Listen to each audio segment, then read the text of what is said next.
A lifeline threatened. Will West Bengal's rural poor finally get relief? Imagine millions of rural families clinging to hope, only to see a critical safety net vanish overnight. That's the reality unfolding in West Bengal, where a fierce legal battle is underway over the future of the Mahatma Gandhi National Rural Employment Guarantee Scheme, MGNREGS. On June 18, 2025, the Calcutta High Court made headlines by instructing the government to recommence MGNREGS operations across West Bengal beginning August 1. The case was initiated by the Paschim Banga Kaith Major Samiti, sparking renewed optimism among countless villagers who have suffered through 3 years of suspended support. But here's where it gets controversial. The union government quickly challenged this order in the Supreme Court, leaving the fate of the scheme shrouded in uncertainty. The Hindu, reporting on the court's directive, highlighted the judge's warning: this vital program cannot be kept in cold storage for eternity. The court insisted the central government reintroduce the scheme, even allowing for special conditions to address state-specific concerns. Yet, unless immediate groundwork is done to repair and relaunch the program, critics fear this could amount to little more than an empty promise. Why does this matter so much? Since its inception in 2005, MGNREGS, funded primarily by the federal government, has guaranteed up to 100 days of paid work per year for any rural household in need. It's especially crucial for groups historically left on society's margins: women, Dalits, Adivasis, and those without land, who rely on the scheme during difficult farming seasons or economic downturns. In 2022, the central government froze the scheme's funding in West Bengal, citing what it called widespread irregularities. But this is the part most people miss. An RTI inquiry showed that the justification for halting more than 10,000 Indian rupees crore worth of support was based on findings from just 31 work sites. For perspective, millions depended on those funds. Can such limited evidence ever justify cutting off a lifeline? The impact was massive. In just the first year after the suspension, rural workers in West Bengal forfeited an estimated 4,000 Indian rupees to 6,000 crore they should have earned. That's not just a statistic. It represents food on the table, children in school, and dignity for entire communities. Still, perhaps the deepest wound is the loss of faith in the institutions responsible for rural welfare. Simply restarting MGNREGS on paper won't be enough. Real recovery requires rebuilding trust, revamping administrative systems, and restoring local capacity. Let's break down what needs to happen. First, local and state officials must immediately identify and prepare practical work projects at the village level. This isn't just bureaucracy. If projects aren't carefully selected and planned ahead, the scheme risks being a token gesture, not a true support system. Yet, restarting now is even more complicated than before.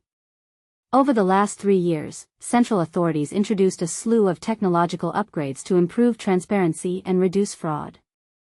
Chief among these changes is the Aadhaar-Based Payment System, ABPS. Now, workers only get paid if their Aadhaar identification is correctly linked and authenticated by the National Payments Corporation of India. The numbers are stark. As of June 2025, out of 2.56 crore registered workers in West Bengal, more than 43 lakh are not compliant with ABPS. Even among the most active segment, those who had worked at least once before the suspension, over 2.3 lakh remain outside the system. Unless there's a rapid drive to help workers comply, hundreds of thousands could be left out. Here's a practical suggestion: until every eligible worker can be transitioned to ABPS, why not temporarily bring back flexible account-based payments? Another flashpoint: in 2022 to 23, an astonishing 83 lakh workers were deleted from West Bengal's MGNREGA rolls, a whopping 15% of all such removals nationwide. Is this mass deletion fair, or was it another bureaucratic overreach? The process for restoring workers to the rolls is so cumbersome, there's only one login allowed per administrative division, that the backlog is virtually impossible to clear. To fix this, authorities must expand access, simplify reinstatement, and ensure no one is left behind.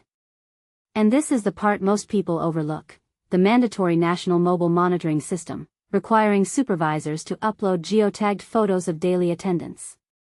But ask yourself, is it realistic to expect local officials, most of whom haven't overseen such projects in 3 years, to instantly adapt to this new tech? There's a strong case for a temporary return to paper-based records and extra training, allowing the frontline staff time to adjust. The human angle is just as urgent.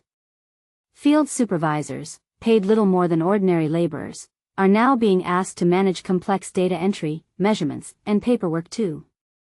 Many have already moved on to other jobs during the long pause. The state must work hard to entice them back, possibly with better pay, recognition, and refresher training. Ultimately, real reform means preventing the failures of the past from repeating.